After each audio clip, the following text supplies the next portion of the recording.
أعوذ بالله من الشيطان الرجيم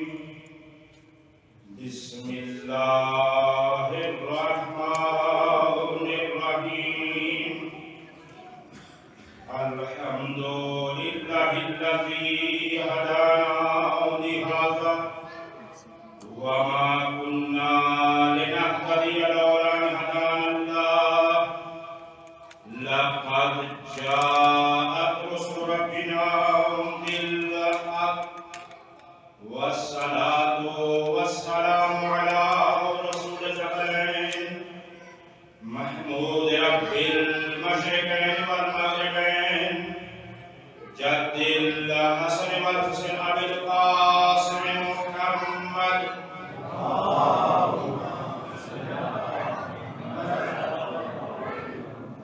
وأيده الطيبين الطاهرين المعصومين لا سيما الإمام المبين والكافر الحسين وغياث المضطر المستقيم حجة الله على المخلوقين ووارث الأنبياء والمرسلين المنتظر المهدي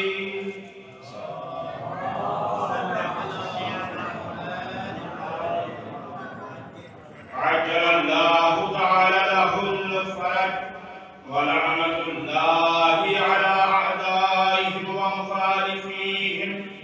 ومنكري فضائلهم ومناقبهم أجمعين أما بعد فقد قال الله سبحانه وتعالى في كتابه المجيد وجعلنا منهم أئمة يهدوا بأمرنا لما صبروا وكانوا بآياتنا يوقنون صدق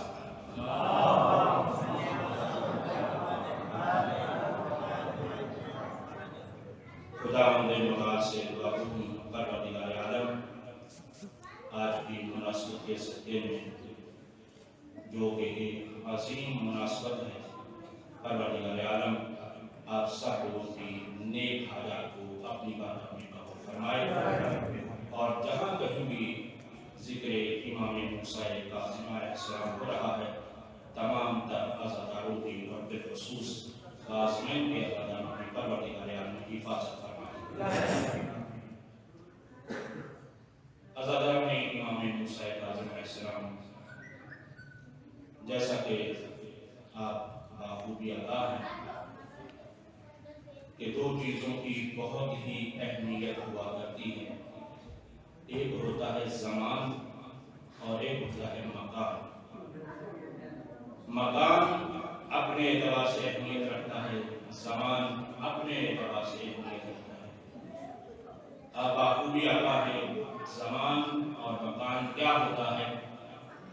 زمانہ جیسے کہ تمام ایام دن کہلاتے ہیں لیکن روز جمعہ کو ایک الگ سے اہمیت حاصل ہے سب مہینے کہلاتے ہیں لیکن ماہ رمضان کی ایک اپنی اہمیت ہے اور اسی طرح سے باقی بھی مثالیں ہیں اور اسی طرح سے آپ محسوس کریں گے اس بات کو کہ آج کا دن کوئی عام دن نہیں ہے کوئی عام طریقے سے یہ دن گزارنے والا نہیں ہے اگر آپ محسوس کیے کریں اور یقیناً آپ کو اس چیز کا احساس ہے تبھی وہ حاضر ہوئے کہا جاتا ہے کہ روز عاشور کے بعد سخت ترین دن اہل بیت کے لیے یہ 25 رجب کا دن ہے بہت سخت دن ہے یہ ہے اس زمانے کی اہمیت مقام کے اعتبار سے اب مجھ میں سبق ہی نہیں ہے کہ میں آپ کو اس چیز کا احساس دلا سکوں میں کیسے کہوں کہ آپ کہاں پر اس وقت تشریف فرما آپ بی بی معصومہ خود کے اس گھر میں تشریف فرما ہے جہاں پر بی بی نے اپنا کچھ وقت گزارا ہے اور میں اگر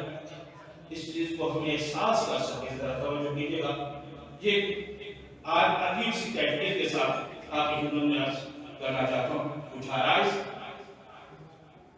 اس چیز کا احساس کیجیے گا کہ آج ہم جہاں پر بیٹھے ہیں اور میری مائیں بہنیں بیٹیاں جہاں تشریف فرما، بس اتنا ہی کہوں گا کہ کتنی خوش نصیب ہیں ہم اور آپ کہ یہ وہی جگہ ہے. بس ذرا صبر کے بیٹھیے گا، نہیں معلوم کہ کہاں پر شہزادی کے قدم آئے، جہاں پر بیوی نے قدم رکھا ہو، اور وہیں آج ہمیں سعادت نصیب ہوئی ہے کہ ہم وہاں بیٹھ کر بیوی کو ان کے بابا کا غصہ دینے کے لیے حاضر ہوئے. میں اپنی رسمی مجالس سے ہٹ کر ہی عرض کرنا چاہوں گا، کیونکہ آج کا دن میں نہیں سمجھتا کہ کوئی اپنے آپ کو زیادہ سے زیادہ کوئی بہتر انداز میں پیش کرنے کی ضرورت ہے. بس تصوراتی دنیا میں اگر ہم وہاں پہنچ جائیں کہ جہاں اہل بیت چاہتے ہیں، یہی ہماری کامیابی ہے. عزیزان گرامی، آج کی مناسبت کے اعتبار سے میں نے جس آیہ مجیدہ کی تلاوت کا شرف حاصل کیا ہے، یہ سورہ توبہ کی آیت نمبر 24 ہے، جس میں ارشاد رب العزت کے ہو رہا ہے وَجَعَلْنَا مِنْهُمْ أَئِمَّةً يَهْدُونَ بِأَمْرِنَا. ہم نے آئمہ بنائے، قرار دیے انہی میں سے یہدونا بِأَمْرِنَا، جو ہدایت کرتے ہیں ہمارے امر کے ذریعے سے. توجہ ہے، لما صبروا، اور ساتھ ساتھ کا صبر بھی ہوتا ہے، صبر کرتے ہیں. وَقَالُوا بِآيَاتِنَا يُوقِنُونَ، اور وہ ہماری نشانیوں پر یقین کامل رکھنے والے. یہ انتہائی اہم ترین آج کی مناسبت کے لیے آیت کو انتخاب کرنے کی سعادت حاصل کی ہے. اس کے بارے میں مفسرین نے بہت کچھ کہا ہے، اس کی شان نزول کیا ہے، ان کے مصادیق کون ہیں، لیکن ابتدائی طور پر اسی چیز کو پیش کرنا چاہتا ہوں کہ بعض نے اس کو بیان کیا ہے کہ اس کی شان نزول بنی اسرائیل کے لیے ہے، کہ پروردگار عالم ارشاد فرما رہا ہے کہ بنی اسرائیل میں سے ہم نے آئمہ قرار دیے، اور آئمہ سے مراد انبیاء ہیں، رسول ہیں اور اوصیاء ہیں. لیکن شواہد التنزیل اہل سنت برادر کی تفسیر کی کتاب ہے، جو تقریباً 5ویں صدی میں یہ کتاب لکھی گئی ہے، بلکہ اس سے پہلے کی یہ پرانی کتاب ہے اور اہل سنت برادر کی یہ کتاب ہے. اس کے اندر یہ روایت درج ہے کہ نزلت هذه الآیہ فی ولد فاطمہ خاصتاً، یہ آیت خاص طور پر اولاد جناب فاطمہ کے لیے نازل ہوئی.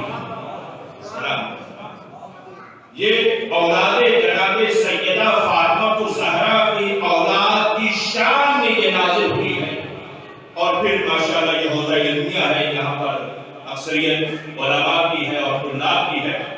تو آپ جانتے ہیں کہ یہاں پر لفظ استعمال ہو رہا ہے وَجَعَلْنَا مِنْهُمْ أَئِمَّةً يَهْدُونَ بِأَمْرِنَا، صیغہ مضارع ہے، یعنی وہ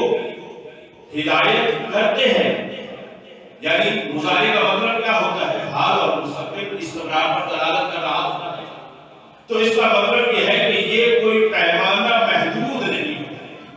مخصوص نہیں ہے کہ فقط ماضی میں یہ ہو چکا، بلکہ اس امر کی دلیل ہے، یہ لفظ یہ بتا رہا ہے کہ وہ ہدایت کرتے رہے تھے، ہدایت کرتے ہیں اور وہ ہدایت کرتے رہیں گے. لہذا اس آیت مصداق کا ہر دور میں ہونا ضروری ہے. اور پھر اسی طرح سے وَقَالُوا بِآيَاتِنَا يُوقِنُونَ، اور وہ پھر ہماری نشانیوں کے ساتھ یقین بھی رکھتے ہیں.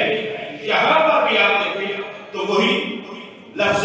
صیغہ مضارع کا آ رہا ہے یوقنون، یعنی دو چیزیں یہاں پر اہم ہیں. درود پڑھ دیجیے گا محمد والے.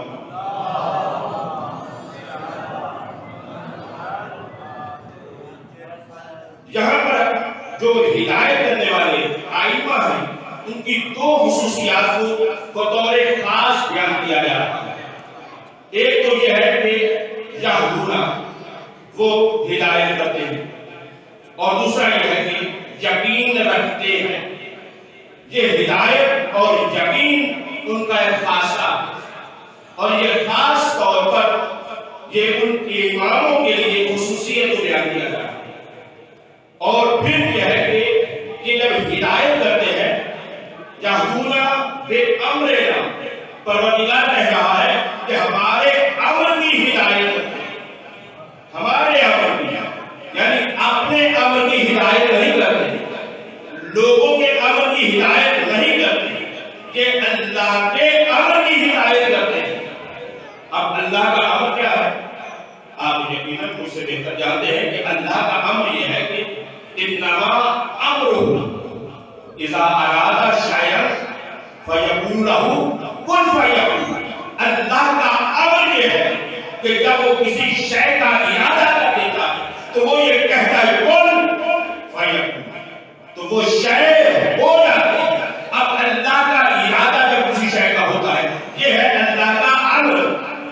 جب اللہ کا امر ہے اور یہ اللہ کے امر کی کیا ہے ہدایت کرتے ہیں، اللہ کے امر کے ذریعے سے ہدایت کرتے ہیں. اب اس امر سے مراد مفسرین نے بھی گفتگو کی ہے کہ آیا یہ امر تقویلی ہے یا امر تشریح ہے. لہذا یہ ہے کہ بہت سارے ہمارے مفسرین نے اور معاصر نے بھی اس کا معنی دونوں لیے ہیں. اس سے امر تقویلی بھی ہے مراد ہے اور امر تشریح بھی مراد ہے. اور پھر اسی طرح سے یہ ہے کہ خود یہ آیت بھی،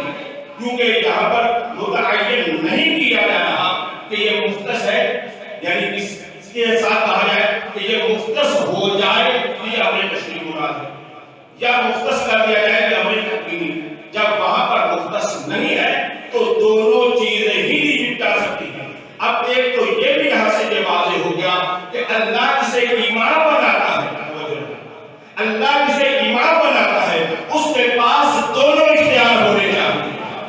تقویمی بھی ہونا چاہیے، تشریح بھی ہونا چاہیے. اور امام موسی کاظم علیہ السلام کی ذات وہ ذات ہے جس کو دونوں پر اختیار تھا. اللہ دونوں پر اختیار تھا اور دونوں کے اعتبار سے اپنے اس امر کی تبلیغ یہ کرتے رہے. اور امام موسی کاظم علیہ السلام کی ایک زندگی کا تھوڑا سا جائزہ پیش کرنا چاہتا ہوں، کیونکہ ظاہر ہے کہ میں ایسے سمجھتا ہوں کہ یہ حوضہ ہے نا، تو حوضے میں کچھ اس طرح کی باتیں میرا میں سمجھتا ہوں تو ہو جانی چاہیے. ایک جائزہ ضروری ہے کہ جس زمانے میں امام موسی کاظم علیہ السلام نے اپنے اس امر کی تبلیغ کی، دو اہم ترین ہمارے آئمہ کی شخصیات ایسی ہیں کہ جن کی زندگی میں علم اپنے عروج پر نظر آتا ہے. یعنی مخالفین جو دوسرے مسالک اور مذاہب کے لوگ ہیں، کیونکہ یہ تاریخی پس منظر ہے، ذرا توجہ کیجیے گا، کیونکہ جب تک میں سمجھتا ہوں کہ خود اس تاریخ کا احاطہ نہیں کیا جائے گا تب تک آپ کو یہ، میں اپنی بات کہوں، تب تک ہم امام موسی کاظم کی شخصیت کو سمجھ بھی نہیں سکتے. جیسے پیغمبر کی شخصیت کو سمجھنے کے لیے زمانہ جاہلیت کا پہچاننا ضروری ہے، کہ اگر کوئی زمانہ جاہلیت کو نہ پہچانے تو ممکن ہی نہیں ہے کہ وہ پیغمبر کو سمجھ سکے. اسی طرح سے ہر امام کے زمانے کو پہچاننا ضروری ہے. تو میں ایسے کہہ رہا تھا دو امام ایسی ہستیاں ہیں کہ جن کے زمانے میں مخالف تھا، وہ زمانہ سنہری زمانہ کہا جاتا ہے. تاریخ لکھی جاتی ہے کہ یہ علم کا زمانہ تھا. ایک یہی امام موسی کاظم علیہ السلام، درود پڑھیے محمد پر،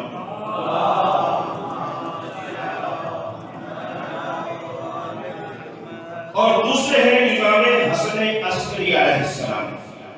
یہ دو شخصیتیں اہم ہیں کہ جن کا زمانہ مخالفین کے انتہائی علم کے عروج کا زمانہ ہے. ظاہر ہے کہ آج کو مناسبت ہے، وقت بھی اتنا ہی ہے کہ میں صرف امام موسی کاظم علیہ السلام پر گفتگو کر سکتا ہوں. باقی زندگی میں کبھی پھر صحیح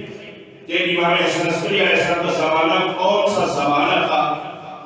امام موسی کاظم علیہ السلام کے زمانے کا جائزہ جو دیا جائے، سب سے پہلی بات تو یہ ہے کہ اس زمانے میں جو حکامات گزرے ہیں جو حکمران گزرے ہیں انتہائی سخت تھے اہل بیت کے مخالف، یعنی اہل بیت کے ساتھ سخت دشمنی رکھنے والے تھے یہ ذہن میں ہے۔ تو یہ واضح ہو گیا کہ اگر کسی کو دبانا ہو اس دبانے کے لیے فقط حکومت کا مخالف ہونا ہی کافی ہو جاتا ہے۔ حکومت انتہائی سخت ہے، آپ جانتے ہیں کہ امام جعفر علیہ السلام کا دور بھی انتہائی سخت گزرا، اور پھر امام موسی کاظم علیہ السلام کے زمانے میں سختی کی انتہائی ہوتی رہی، یعنی امام کو وہ زمانہ کہ جو مسلسل قید خانے میں رکھا جاتا ہے یہ حکومت کی طرف سے اقدام ہے۔ دوسرا زمانہ دوسرا پہلو وہ بھی بہت اہم ہے۔ ایک چیز پر میں نے کہا کہ میں اپنے تمام اپنی روش سے حاجت گفتگو کر رہا ہوں کیونکہ اس ممبر کا تقاضا بھی یہی ہے، آج کی تقریر کا تقاضا اور آج کے موضوع کا تقاضا یہی ہے، ورنہ الحمدللہ حضرت و خیر آپ پڑھنا جانتے ہیں، لیکن یہاں ممبر کا بھی جو تقاضا اس کو اٹھا کے درس کرنا چاہتا ہوں۔ دوسرا یہ ہے کہ جو اہل سنت برادران کی جو چار بڑے فقہاء کہلاتے ہیں، ابو حنیفہ، مالک، شافعی اور احمد بن حنبل، یہ چاروں کے چاروں فقہاء نے امام موسی کاظم علیہ السلام کے زمانے کو ترک کیا۔ یہ زمانہ تو پورا ایسا رکھتے ہیں، یعنی ان فقہاء کا عروج تھا،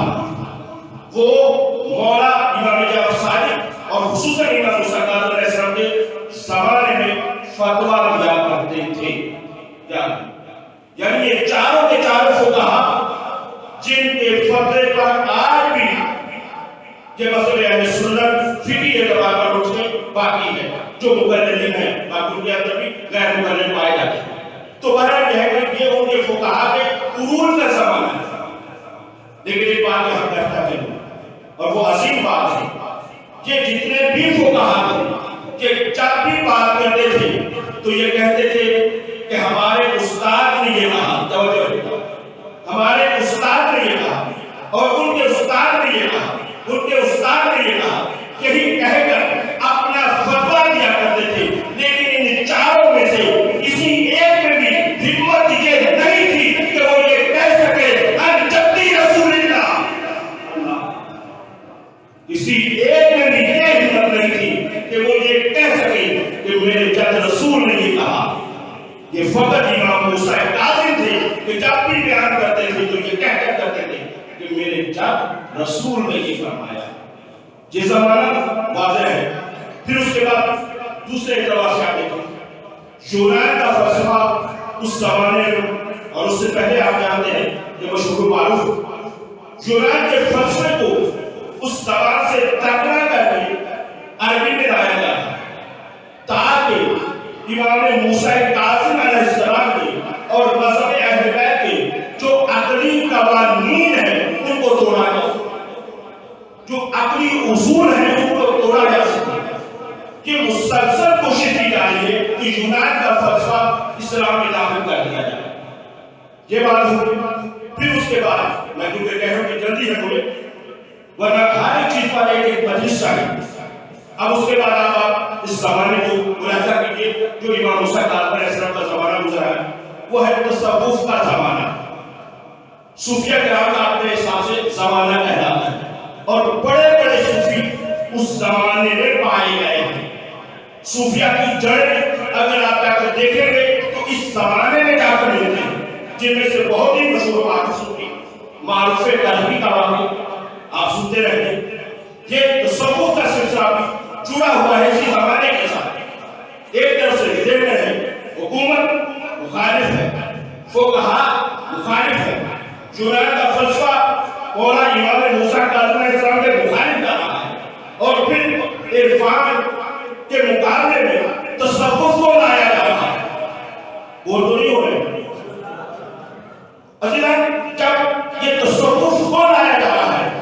تاکہ بہت سارے آپ جانتے ہیں کہ تصوف کے کیا مسائل ہیں، آج بھی وہ چیزیں موجود ہیں، نظریات باہر، لیکن اس وقت اسلام کو کس طرح سے محفوظ کرنا ہے۔ اور پھر ایسے زمانے میں امام موسی کاظم علیہ السلام کا زمانہ بھی ایسا زمانہ ہے کہ یہ سب کچھ مخالف ہے، اور فقط ادھر فقط ایک امام ہے، فقط ایک امام ہے، اور وہ بھی امام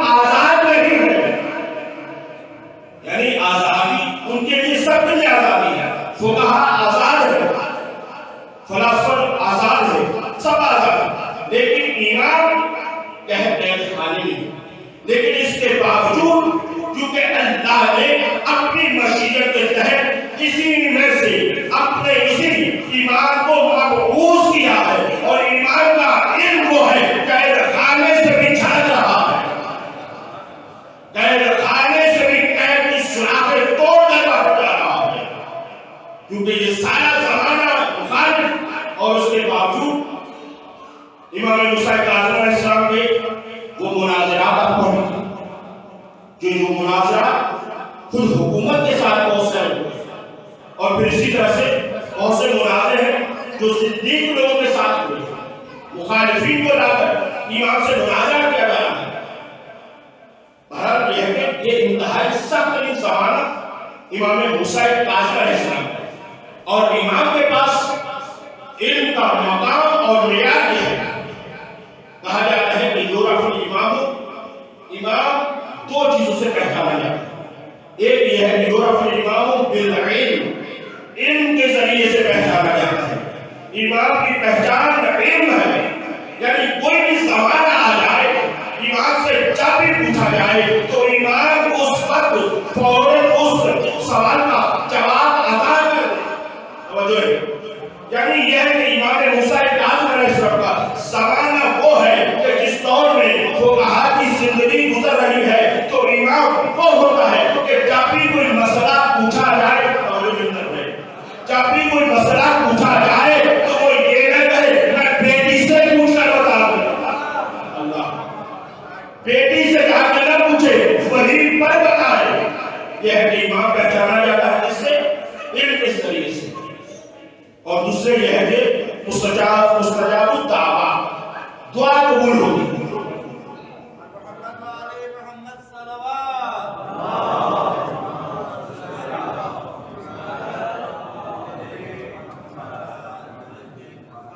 جزاکم اللہ، ہمارا سنت ہے کہ آپ سب لوگوں کو بہت محبت سے آپ سماعت کر رہے ہیں۔ عزیزان گرامی، کیا ہے علم کا مقام؟ کیا ہے؟ ایک واقعہ آپ کی خدمت میں نہیں عرض کر دیتا ہوں، مانا میں نے کہا کہ ویسے الحمدللہ یہ بہت بڑی سعادت ہے کہ امام موسی کاظم علیہ السلام پر دفتر قائد کے جعفریہ علامہ سید ساجد صاحب کی طرف سے جو 5 مجالس کا اہتمام کیا ہے، بہت اچھی بات ہے، خوشائند ہے، کیونکہ ظاہر ہے میں سمجھوں کہ باقی بھی معصومین پر اسی طرح سے کم 5 ہونا ہے۔ ہمارے ہاں محرم ہوتا ہے 2.25 مہینے تک ہم مولا کا ذکر کرتے ہیں، کیونکہ آن لائن بات آ رہی ہے، اس وجہ سے باتوں سے پرہیز کرنا پڑتا ہے، تو یہ عرض کر رہا ہوں کہ بہرحال یہ ہے کہ یہ بہت بڑی سعادت ہے، تو ہر امام کے ایک ایک زندگی کے پہلو پر گفتگو کی ضرورت ہے، لیکن امام کا علم آپ ملاحظہ کیجیے، ظاہری طور پر امام کا بچپنا ہے، ورنہ یہ ہے کہ امام امام لو کا سبیلا، امام ہوتا ہے چاہے وہ ظاہری طور پر بچہ ہی کیوں نہ ہو۔ تو اب یہ ہے کہ ایک مرتبہ یہی ابو حنیفہ امام کو دیکھا، امام نماز پڑھ رہے ہیں، ظاہری طور پر دیکھتے ہیں کہ امام شہادت میں سے کا بچپنا ہے، نماز کی حالت میں لوگ گزر رہے، جب لوگ گزرے ایک مرتبہ شکایت لے کر آیا امام شہادت کے پاس، اور آ کر یہ کہنے لگا کہ آپ اہل بیت کے بڑے دعوے ہوتے ہیں، خشوع خضوع ہوتا ہے، اور آپ کے سرکردے نماز پڑھ رہے ہیں، یعنی امام موسی کاظم علیہ السلام نماز پڑھ رہے ہیں، اور یہ کہ لوگ وہاں سے گزر رہے ہیں، تو لوگوں کے گزرنے کی وجہ سے انسان کی خشوع و خضوع میں تبدیلی آ جاتی ہے، وہ حضور قلبی نہیں رہتا، تو یہ کس طرح سے یہ نماز ادا حضور قلب کے ساتھ پڑھ رہے ہیں؟ کہا یہ شہزادے کو بلائے، انہیں سے پوچھا ہے، اب یہ ہے امام موسی کاظم علیہ السلام کو بلایا گیا، کہا کہ یہ ابو حنیفہ یہ پوچھ رہا ہے، تو امام نے فرمایا کہ دیکھیے ٹھیک ہے لوگ گزر رہے تھے، لیکن میں جس کی نماز پڑھ رہا تھا، اللہ تعالیٰ خود قرآن میں ارشاد فرماتا ہے نحن اقرب الیہ من حبل الورید، اب تو اس کی شہادت سے بھی زیادہ نزدیک ہے، تو جس کی میں نماز پڑھ رہا تھا وہ تو شہادت سے بھی زیادہ قریب ہے، میری توجہ کیسے بڑھ سکتی ہے؟ تو یہ ہے ایمان کا وہ بچپنا، اور یہ کہنے کے بعد امام موسی کاظم کو امام جعفر ساجد نے اپنے سینے سے لگا کر کہا مرحبا محافظ دین اسلام، یہ ہے امام کا بچپنا، اور اسی طرح سے امام کے ہر زندگی کے زمانے زمانے کو اگر آپ ملاحظہ فرمائیں تو یہ ہے کہ امام نے اپنے ہر دور میں جیسا کہ یہی ہے کہ ایک اور بھی کرتا چلوں دیکھیے واقعات بہت ہیں اور وہ ہے کہ آپ لوگ کے سنے ہوئے بھی ہیں کوئی ایسی بات نہیں کہ میں کہوں کہ میں جو پڑھ رہا ہوں کہ نیا پڑھ رہا ہوں وہ یہی بات ہے نہ کوئی قرآن نیا ہے اور نہ ہی کوئی اہل بیت نیا ہے تذکرہ وہی ہے لیکن دہرانا اور اس کو بیان کرنا ہر حدیث کی اپنی ایک انداز ہوتا ہے کوشش اب اسی طرح سے یہ ہے کہ یہودنا بے امرنا وہ بات جو میں نے اپنے موضوع میں رکھی ہوئی ہے اس کے مطابق آپ دیکھیے کہ ان کے پاس جو صاحب امر ہوتا ہے اس کے پاس امر تکوینی بھی ہوتا ہے اور امر تشریعی بھی ہوتا ہے مشہور و معروف واقعہ ہے بارے میں نے ذہن میں بات کری انہوں نے عرض کرنے جا رہا ہوں ورنہ میں نہیں سمجھتا کہ ان میں سے یہ بچے بیٹھے ہوئے ہیں کہ واقعہ کو بھی یاد نہیں وہ مشہور واقعہ ہے مسلسل علماء نے پڑھا بھی ہے اور آپ مشورہ دیتے جاتے ہیں واقعہ کون سا کہ وہی کہ جو ہارون رشید نے کہ ایک دعوت کا اہتمام کیا اور دعوت کا اہتمام کرنے کے بعد وہاں پر جادوگر کو بلایا یاد ہے میں کوئی نئی بات نہیں کر رہا ہوں میں نے کوئی یاد کر رہا ہوں کہ میں کوئی نئی پیش کرنے نہیں جا رہا لیکن ایک نتیجہ میرے ذہن میں آیا میں وہ پیش کرنا چاہتا ہوں وہ یہ ہے کہ دعوت دی گئی وہاں پہ کھانے کو چنا گیا اور یہ ہے کہ کوششوں کی یہ تھی کہ امام کو مغلوب کیا جائے امام کا استہزاء کیا جائے امام کا مذاق اڑایا جائے اب یہ سوچ کر یہ ہے کہ وہاں پر دسترخوان بچھایا لگایا گیا اور امام موسی کاظم نے سب کو بلایا اب امام وہاں پر تشریف فرما ہے جیسا کہ کتابوں میں استاد ہے کہ وہاں پر دو ہی چیزیں ہیں ایک بیان کی گئی ہے کہ خود جو مولا کا ساتھ غلام تھا اس کے سامنے سے کھانے کو سکھایا گیا دوسرا یہ کہ خود امام سے بات یہ اتنی ہے یہ مشہور واقعہ ہے اب یہ جب اس نے اپنا جادو دکھایا ہے اب یہ اس نے جب جادو دکھایا اب امام نے اس جادو کے توڑ کو کیا ایک تو یہ ہے کہ بارہ علماء ہے جیسے بہتر آپ جانتے ہیں جادو میں اور معجزے میں کیا فرق ہے یہ ہم تو لاکھوں بالکل واضح اور روشن ہونا چاہیے میں پورا اس کو دہرا نہیں سکتا لیکن یہاں پر آپ کی خدمت میں ایک بات کرنا چاہ رہا ہوں اور میں سمجھتا ہوں کہ شاید اگر میں پہنچا سکوں میں اپنی کام علمی کا پہلے اعتراف کر دیتا ہوں اور بے وضاحتی کا کیونکہ میرا ایک بہن کا بیان ہے اور جن کا بیان ہے ان کا علم اپنے مقام پر ہے کہ میرے بندہ ہے جس کو بیان نہیں کر سکتا تو حضرت نے یہاں بھی پارا کیا کہ سکھایا گیا کھانے کو اب یہاں پر جب امام نے موسی کاظم علیہ السلام نے ایک دفعہ وہ دیوار پر بنی ہوئی یا قالین پر بنی ہوئی تصویر اب یہ توجہ ہے بنی ہوئی تصویر کو کیا کہا یا اسد اللہ خذ عدو اللہ اے اللہ کے اسد توجہ رکھنا ہے یہاں پہ یہ سارا واقعہ نہیں ہے آپ اس میں لیکن آگے جملہ کہنا چاہتا ہوں کہ کیا کہا اے اللہ کے شیر اللہ کے عدو کو نکل جائے پہلی بات تو یہ ہے کہ اس نے دشمنی کی تھی امام موسی کاظم سے تو کہنا تو یہ چاہیے تھا کہ اے اللہ کے شیر میرے دشمن کو نکل جا توجہ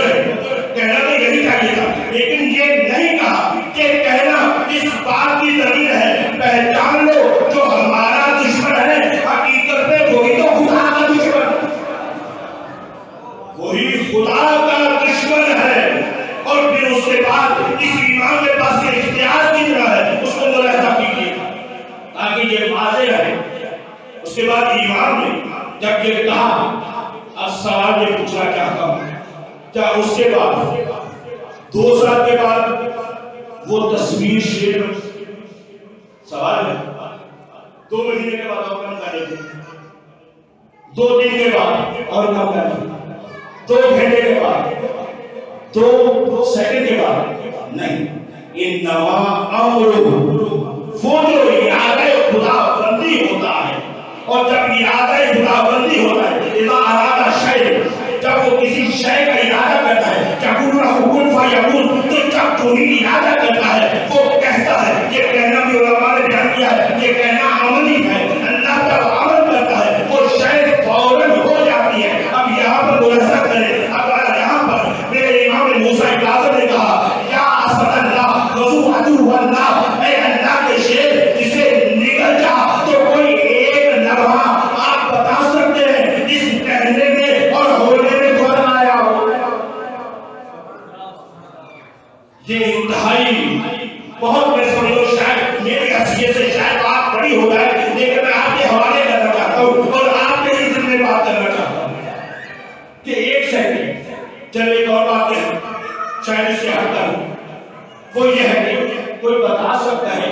کہ اس شیر اس کی ماں کون ہے اور اس کا باپ کون ہے. گھبرا تو نہیں ہے سب کو آتا ہے. دیکھیے کوئی کہہ سکتا ہے دیکھیں جو بھی آپ دنیا میں آپ دیکھ رہے ہیں, کوئی حیوان دیکھتے ہیں, کوئی جانور, انسان, کوئی بھی پرندہ دیکھتے ہیں تو آپ کے ذہن میں ضرور آتا ہے کہ یہ کسی نہ کسی کا بچہ ہے, یعنی اس کا شیر ہے تو اس کا کوئی باپ ہوگا, کوئی ماں ہوگی. ایسا ہے کہ نہیں؟ تو میں تاریخ سے یہی پوچھنا چاہتا ہوں, کوئی یہ بتا سکتا ہے کہ یہی جو شیر بنا کوئی اس کی ماں تھی یا اس کا کوئی باپ تھا؟ جب نہیں بتا سکتے تو پھر پتا کیسے چلے کہ یہ ہستی کون ہے جو یہ کہہ رہی ہے؟ اب اسی سے حضرت امام موسی کاظم کا پتہ یہ چلے گا کہ ہمیں ادھر ادھر تلاش نہ کرو, ہم اسی ذات کی صفات کے مد ہیں جس نے آدم کو بغیر ماں باپ کے پیدا کیا. آج ہم نے شیر کو ایجاد کر کے پیدا کیا, آج ہم نے شیر کو ایجاد کر دیا ہے. میں سب لفظ نہیں کہہ رہا لیکن یہ ایجاد کر کے ہم بتا رہے ہیں کہ ہم اس ذات کی ان صفات کے مدد ہیں کہ جب وہ شے کسی شے کا ارادہ کر دیتی ہے تو پھر وہ لمحے نہیں کرتے, ادھر ارادہ ہوتا ہے وہ شے تبدیل ہو جاتی ہے.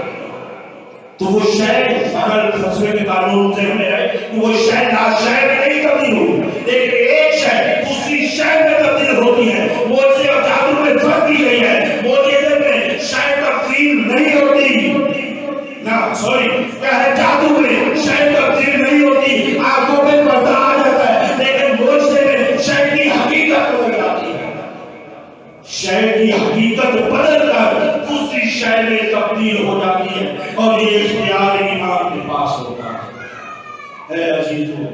بس میں نے مختصر کر دیا وہی جو امام اتنا با اختیار تھا اس امام پر کیا گزری ہے. بہت سخت ہے, سلوات پڑھ دیجیے.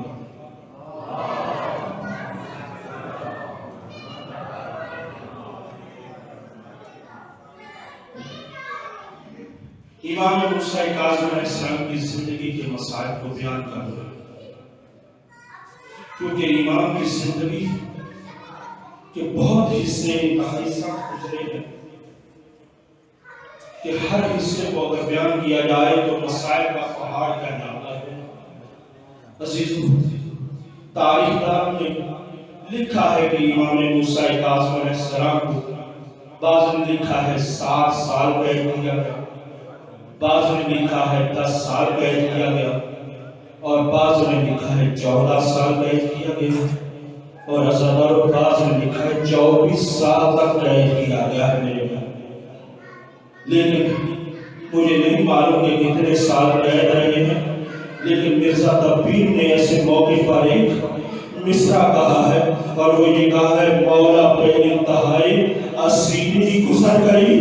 مولا پہ انتہائی اسیری گزر گئی, زندان میں جوانی و پیری گزر گئی. میرا مولا امام مسلسل ایک زندان سے دوسرے زندان میں قیدی ہو کر رہے ہیں. لیکن اے آزادارو, میں مولا کی مصیبتوں کو بیان کروں. بچپن سے مصیبتیں دیکھتے چلے آ رہے ہیں جو امت نے امام جعفر ساجد کے ساتھ سر اٹھائے, اس کو امام نے اپنی آنکھوں سے دیکھا. خود امام کو کس طرح سے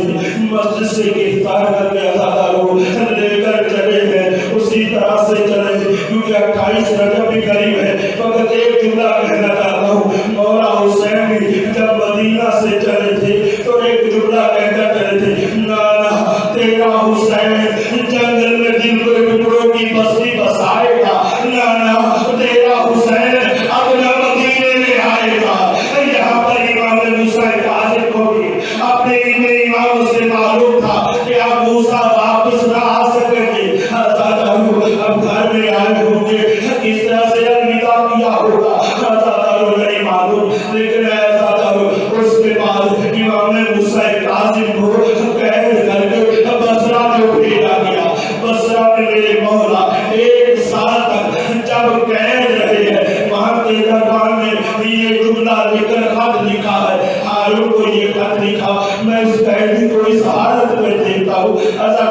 اپنے ذہنوں کو تیار کرو. میرا ایک بات کہہ دوں اور پڑھنے کے لیے کافی ہے. یہ اب بتانے کی ضرورت تو نہیں ہے. آج 25 رجب ہے اور بیوی کا گھر ہے. یہ کہنے کی ضرورت نہیں. یہ نصیب والوں کو نصیب ہوتا ہے 25 رجب ہو اور بیوی کا گھر مل جائے. آج کتنے لوگ اس کے لیے تڑپ رہے ہیں. اجرکم اللہ. آپ کا رونے کی آوازیں بلاتی اتنی ہو جائیں میرے پڑھنے پہ نہ جائیے گا. بیوی کو اتنا اطمینان ہو جائے میرے بابا کے کتنے چاہنے والے ہیں. میرے بابا کے آج کتنے چاہنے والے ہیں. کاش آج ہم کاظمین بھی ہوتے تو شاید اس سے زیادہ غصہ دے پاتے. لیکن یہ منظر وہی ہے. اجرکم اللہ. یہ ایک مرتبہ کیا کہتا ہے اس نے ہارون کو میں رک کر نفسیاتی انداز میں پڑھنا چاہتا ہوں. اس نے خط لکھا ہارون کو اور یہ کہا کہ میرے پاس جو تم نے قیدی رکھا ہے اس کو میں دیکھتا ہوں صبح کی نماز پڑھتا ہے.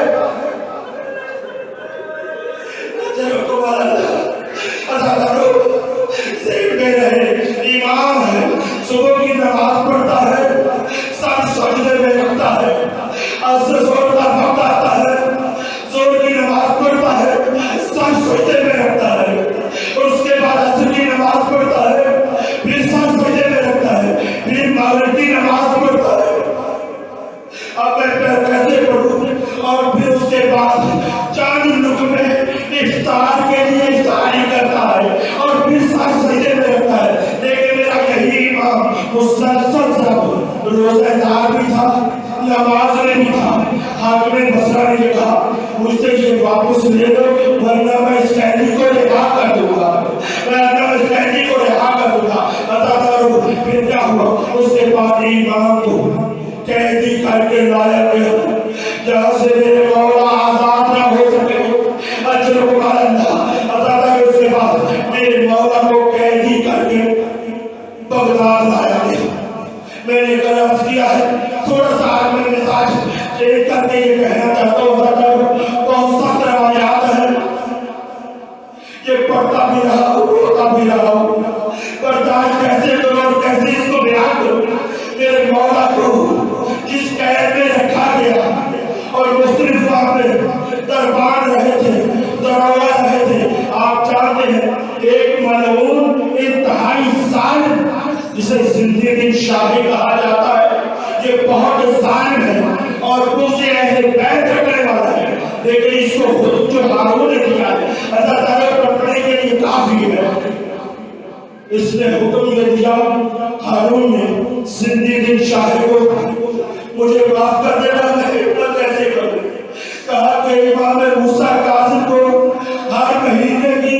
پہلی تاریخ کو 100 تعزیانے مارے. پہلی تاریخ کو 100 تعزیانے مارو اور عزادارو یہ ظالم امام کو اتنے تعزیانے مارتا تھا امام کا جسم زخمی ہو جاتا تھا. اجرکم اللہ. امام کا جب جسم زخمی ہو جاتا تھا اور زخمی ہو کر نڈھال ہو جاتا تھا جسم عزادارو مہینہ گزرتا کچھ زخم بہتر ہو جاتے کچھ زخم بھر جاتے لیکن یہ پھر امام کو آتا 100 تعزیانے مارتا دوبارہ پھر میرے مولا زخمی ہو جاتے. اسی طرح سے عزادارو مدینہ المقدس میں یہ روایت مرحوم ہے کہ اس ظالم نے 4800 تعزیانے امام موسی کاظم کو مارے. امام موسی کاظم کو 4800 تعزیانے 4 سالوں میں مارے اور اتنے تعزیانے مارے. کاش میں اس سے بہتر بیان کر سکتا لیکن میرے بیان کرنے کا کیا واسطہ کرو. لیکن سوچو تو صحیح اس کے بعد والا جملہ اس سے کہیں کیا کر سکتا ہے. وہ عزادارو جملہ یہ ہے کہ امام کو اتنا مارا گیا تھا کہ امام کے ہاتھ پاؤں ٹوٹ گئے تھے. امام کے ہاتھ پاؤں ٹوٹ گئے تھے. اسی وجہ جب امام کا جنازہ تک پہنچا جب امام کا جب امام کا جنازہ تک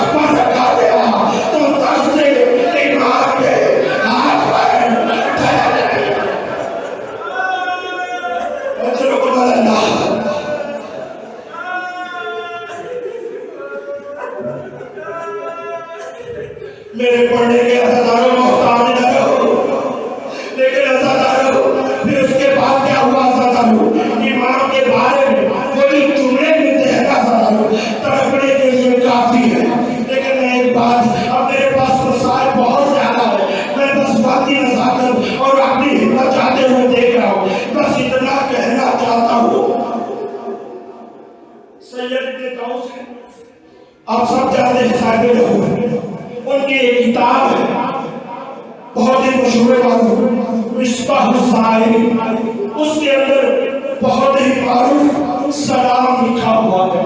وہ جو امام موسی کاظم ہو اس نے سلام لکھا ہے، اس میں امام کے معجزات بھی ذکر ہے، امام کی کرامات بھی ذکر ہے، امام کے مناقب بھی ذکر ہے، امام کے وسائل بھی ذکر ہے۔ اجرکم اللہ، پہلا عزادار و مصیبت کا یہ جملہ سنو گے، میرے مولا کیا ارشاد فرماتے ہیں، السلام علی المعذب فی قعر السجود، میرا سلام ہو اس قیدی پر۔ میں رک کر ایک جملہ کہتا ہوں، میں نے کہا آج تھوڑا سا ہٹ کر پڑھنا چاہتا ہوں، کو میری ہمت جواب دے چکی ہے، لیکن ایک بات میں کہنا چاہتا ہوں، اگر یہ آج کی تاریخ نہ ہوتی تو میں ختم کر چکا ہوتا۔ استنباطی انداز میں مسائل کو پڑھنا چاہیے، استنباط کرنا چاہیے۔ یہاں پر یہ ہے قیود کسے کہا جاتا ہے؟ قیود کہتے ہیں یعنی کار کا لفظ استعمال، کار کا کہا جاتا ہے انتہا الشیء، کسی شے کی انتہا کو کار کہا جاتا ہے، اور سجود جمع ہے سجد کی، یعنی قید، جس کو قید خانوں کی انتہا میں رکھا گیا اسے کہا جاتا ہے میرے امام پر سلام کر رہے ہیں۔ اور پھر عزادار اس کے بعد سنو گے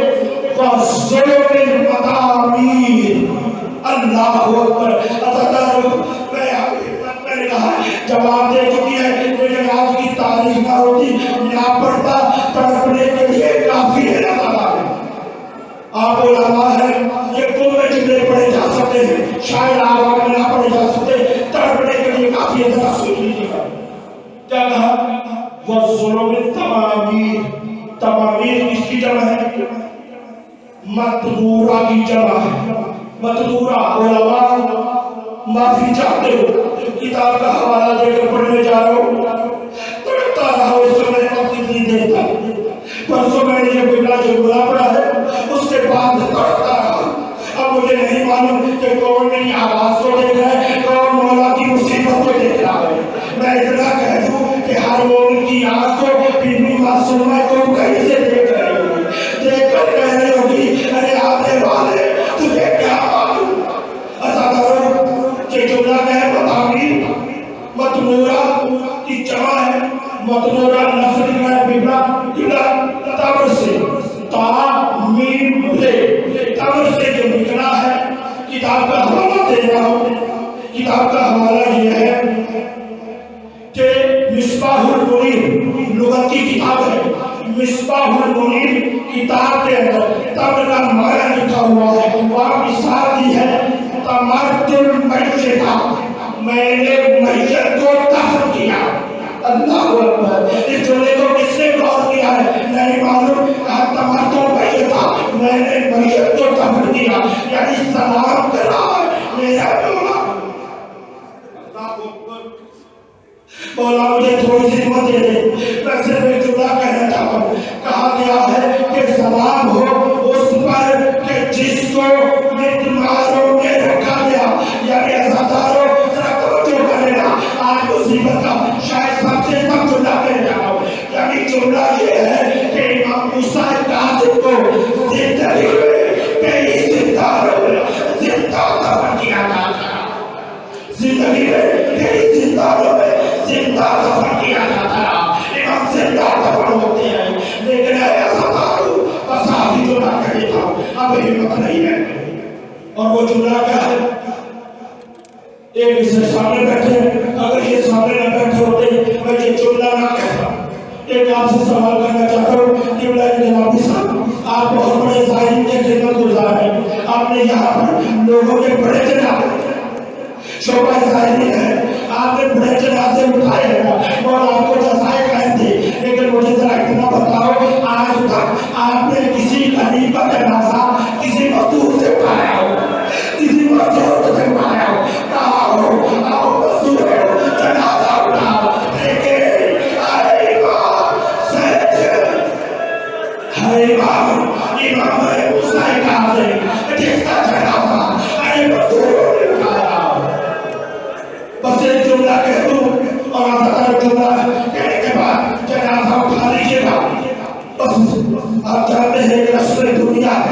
اور اصل دنیا کیا ہے؟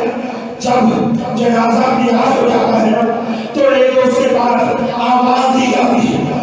دی جاتی ہے جو اس گھر کی، جو اس مرنے والی کی بچیاں ہیں، آؤ ذرا منہ دیکھ لو، بکرے کا ہوگا، اے بی بی معصومہ کو، اے بی بی زینب، آؤ تمہارے بابا کا جنازہ تیار ہے، بابا کا جنازہ، ارے منہ دیکھو، ارے موسیٰ کاظم کا جنازہ، ارے جنازہ ذرا سمجھ میں اٹھانا، ہاتھوں میں ہاتھ کرنا، پاؤں میں بیٹھنا، گلے میں تو معروف موسیٰ کاظم زخمی کا جنازہ ہے، آہستہ اٹھاؤ، آہستہ اٹھاؤ،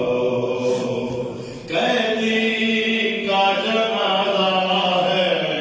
زخمی کا جنازہ ہے،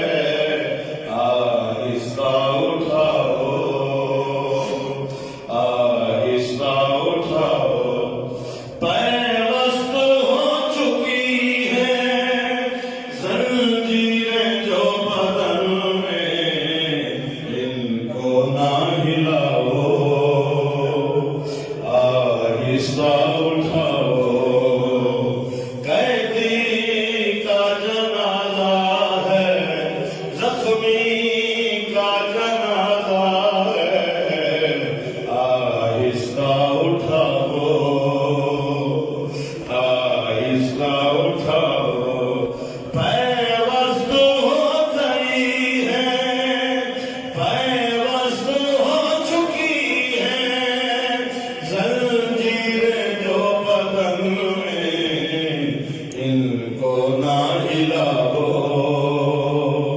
آہستہ اٹھاؤ، قیدی کا جنازہ ہے، زخمی کا جنازہ ہے، آہستہ اٹھا۔ مزدور جب جنازہ اٹھا رہے تو کس کی آواز آ رہی ہے؟ کون بیان کر رہا ہے؟ اے کلمہ پڑھنے والوں، میں بلد مصطفیٰ ہوں، میت وصول کرنے چھوڑائی بقیہ ہوں، مسموم کا جنازہ بالوں سے یوں پکڑ کر باہر تو نہ لاؤ، ہے آہستہ اٹھاؤ، غسل و کفن کا تم سے ہرگز، غسل و کفن کا تم سے ہرگز نہیں کہوں گی، کاظم کی بے بسی کا ماتم سجا کروں گی، غسل و کفن نہیں دو، بیٹا تو میرا دے دو، کچھ قرض تو کھاؤ، آہستہ اٹھاؤ، قیدی کا جنازہ ہے، زخمی کا جنازہ ہے، آہستہ اٹھاؤ، آہستہ اٹھاؤ، اے کلمہ پڑھنے والوں، میں بلد مصطفیٰ ہوں، میت وصول کرنے چھوڑائی بقیہ ہوں، مسموم کا جنازہ بالوں سے یوں پکڑ کر باہر تو نہ لاؤ،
کو 14 سال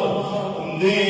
قید اندر اسمان نظر نہیں پجری رجاب کو وقت سبورے ہارون اعلان کرایا کوئی قیدی ورگ زندان وچ اللہ جانے امام کو ہجار زندان اس کا سوال کی بات ہے مولا کہ جاننے کیا تاریخ ہے واقعہ میں امام دے علم دا احاطہ کرا زندان ہے نا نظر کچھ نہیں آتا میں امام کچھ آبے جاننے کیا تاریخ ہے امام نے اکھی وسمی امام فرمد کائنات دے علم دا مالک میں کو اللہ نہ دے میں کہنا خود بشو تو میرے تو جاننے تاریخ پوچھنے تاج تیرہ تاریخ حیران ہو گیا کہ مولا تو ہم تا جاننے نظر پہیاں فسیاں کھینار مزاد بابا آئے ہر پہلی تاریخ کو میں نے تاریخ نے ملے آج دیر وجہ رہے میں بہت قریب دھیے دے بلے روکھا پیا بلے سہنا دی کل زندگی قید نبھاون والا ٹر گیا ہے کل زندگی قید نبھاون والا او زنجیران چراون والا ٹر گیا ہے کل زندگی قید نبھاون والا ٹر گیا ہے کل زندگی قید نبھاون والا ٹر گیا ہے کر 14 سال رپودی حالت وچ سجدے کر 14 سال رپودی حالت وچ سجدے وہ بہو کے وقت نبھاون والا ٹر گیا ہے کل زندگی قید نبھاون والا بسم اللہ مات میں صف قائم ہو کل زندگی قید نبھاون والا صدا دیو زندگی قید نبھاون والا ٹر گیا ہے کل زندگی قید نبھاون والا ٹر گیا ہے زندگی قید نبھاون والا ٹر گیا صدا دیو مات میں بسم اللہ زندگی قید نبھاون والا ٹر گیا ہے کل زندگی قید نبھاون والا ٹر گیا ہے کل زندگی قید نبھاون والا ٹر گیا ہے کل زندگی قید نبھاون والا ٹر گیا ہے کل زندگی قید نبھاون والا ٹر گیا ہے کل زندگی قید نبھاون والا ٹر گیا ہے کل زندگی قید نبھاون والا ٹر گیا ہے کل زندگی قید نبھاون والا ٹر گیا ہے کل زندگی قید نبھاون والا ٹر گیا ہے کل زندگی قید نبھاون والا ٹر گیا ہے کل زندگی قید نبھاون والا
کچھاون والا کوئی نہیں سامنے گیا ہے بغداد دا قیدی میت کچھاون والا کوئی نہیں سامنے گیا ہے بغداد دا قیدی میت کچھاون والا کوئی نہیں سامنے گیا ہے بغداد دا قیدی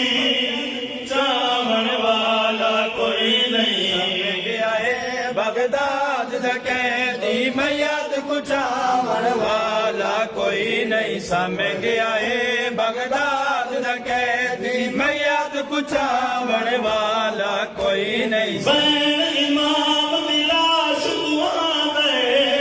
حل من ناصر ینصرنا بین امام دلاش دعا دے حل من ناصر ینصرنا اے کربل وانو اج کاظم دی بلوانو اج کاظم اے مدد قرآن والا کوئی نہیں سامنے گیا ہے بغداد دا قیدی میت کچھاون والا کوئی نہیں سامنے گیا ہے بغداد دا قیدی میت کچھاون والا کوئی نہیں سامنے گیا ہے بغداد دا قیدی میت کچھاون والا کوئی نہیں جگہ تک پیا کرے مسلا خاوچ اسلام دا کل سرمایا کاظم دی پاک شہادت دا ہارون نے نشان بنایا بے آسرا سمیت کے دریا بغدادیاں کفران پوایا بے وطن دے پاک جنازے کو مزدوراں کے چایا سامنے گیا ہے بغداد دا قیدی میت کچھاون والا کوئی ہے نہیں سارا دی مظلوم دا میت رہ گیا دھپ دے سیک دے وچ سارا دی مظلوم دا میت رہ گیا دھپ دے سیک وچ پوچھ دے رہے راہگیر جوئی کو رہے راگیر کوئی ہے چھات سماون والا کوئی نہیں سامنے گیا ہے بغداد دا قیدی میت کچھاون والا کوئی نہیں سامنے گیا ہے بغداد دا قیدی میت کچھاون والا کوئی نہیں سامنے گیا ہے بغداد دا قیدی میت کچھاون والا سامگیا ہے بغداد دا قیدی میت کچھاون والا کوئی نہیں ہے بغداد دا قیدی میت کچھاون والا کوئی نہیں سامگیا ہے بغداد دا قیدی میت کچھاون والا کوئی نہیں روکے وین کی طاقت ہوا نے چل دیا لجپال رضا میں حضریفہ باب تڑے دی کبار بڑھاون والا کوئی نہیں شاہ کریاں دے نال قسم گئے پر مظلومی خطا نہ تھی شاہ کریاں دے نال قسم گئے پر مظلومی ختم نہ تھئی ہے ہون تئی تربت وچ بے چینے ہن تئی غربت وچ بے چین وہ درد وڈاون والا کوئی نہیں سامنے گیا ہے بغداد دا قیدی میت کچھاون والا کوئی نہیں سامنے گیا ہے بغداد دا قیدی میت کچھاون والا کوئی نہیں سامنے گیا ہے بغداد دا قیدی میت کچھاون والا کوئی نہیں سامگیا ہے بغداد دا قیدی میت کچھاون والا سامنے گیا ہے بغداد دا قیدی میت کچھاون والا کوئی نہیں سامنے گیا ہے بغداد دا قیدی میت کچامن والا بے قربان دی عرض جو آوے وارث خون شہیداں دا سائیں دے سوا دنیا کو ستم کو بیا تا بچاون والا کوئی نہیں سمجھ گیا ہے بغداد دا قیدی میت کچامن والا کوئی نہیں سمجھ گیا ہے بغداد دا قیدی میت کچامن والا کوئی نہیں سمجھ گیا ہے بغداد دا قیدی میت کچامن والا کوئی نہیں سمجھ گیا ہے بغداد دا قیدی میت کچامن والا کوئی نہیں قیدی تو کنا گئے بے جرم بغیر خطا دے ایک کاظم ایک سجاد دو قیدی تو کنا گئے بے جرم بغیر خطا دے ایک کاظم ایک سجاد دو قیدی تو کنا گئے بے جرم بغیر خطا دے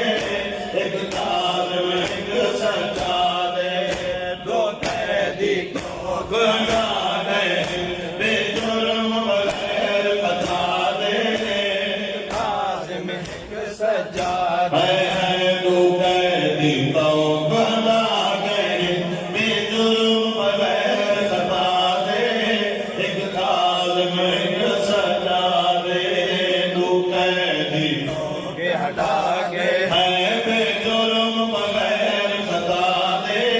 ایک کاظم ایک سجاد ایک قیدی ہن کئی قید چ ایک قیدی ہن نہیں قید چ ایک کڑیاں تو آزاد ایک کاظم ایک سجاد دو قیدی تو گنا گئے بے جرم بغیر خطا ایک کاظم ایک سجاد دو قیدی تو ہٹا گئے ہند بے جرم بغیر خطا دے این تو بڑا کہنا مسائل سناوا نبی دی قبر تے جناب قاسم ابن کاظم قرآن رکھو پاک رضا دا پاک بھرا قبر نبوی کا قبر محمد تے کا قبر نبی تے قرآن بیٹھا پڑھ مدینے دا وسطہ ایک مسلمان تانا دے کے آدھے قیدی دا پتر ہے اللہ اکبر اللہ جانتا ہے شہادت کھادا ہے ماں دے قدماں تے ہتھ رکھ کے آدھے اماں تساں تے فرمایا تہاڈا بابا تبلیغ واسطے گیو اے مدینے دے لوگ آدھے تو قیدی دا پتر دا منہ چوم کے آدھے بچڑا تہاڈا پیو تبلیغ دے سلسلے میں اج کل بچڑا بغداد رب جانے کٹا وال آسیت کتنی مدات دے بعد بی بی آگیا تواڈے پیو مظلوم کو آندی ہو سی جدا اجڑے گھراں دی یاد آہدا ہو سی میں کو ونجان لو میں نے موں چھوٹی اولاد آہدا ہو سی میں کو ونجان لو میں نے موں چھوٹی اولاد تو قیدی تو ہٹا گئے ہے بے جرم بغیر خطا دے ایک کاظم ایک سجادے ایک قیدی ہن کئی قید چ ایک قیدی ہن نہیں قید چ ایک کڑیاں تو آزاد ایک کاظم ایک سجادے دو قیدی لوگ ہٹا گئے بے جرم بغیر خطا دے ایک کاظم ایک سجاد دو قیدی توق ہٹا گئے ہند بے جرم بغیر خطا دے ایک کاظم سجاد ہے دو قیدی جرم بغیر خطا دے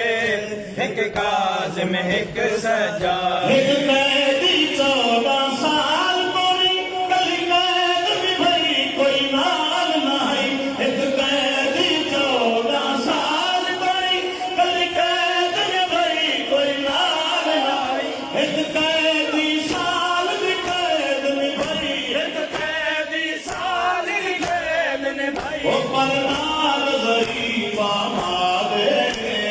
کاظم ایک سجاد قیدی توق ہٹا گئے بے جرم بغیر خطا دے ایک کاظم ایک سجاد ہے دو قیدی توق ہٹا گئے بے جرم بغیر خطا دے ایک کاظم ایک سجاد اللہ جانے میں ترات میں پڑے لیکن اس ویلے پردادار ماں بہن دیاں دور بیٹھی روندیاں ہن صفیالات دے قریب اجازت دیو تینا ماں بہن دیاں دے صدا ایک جملہ خط لکھیا قوم دی شہزادی بابے مظلوم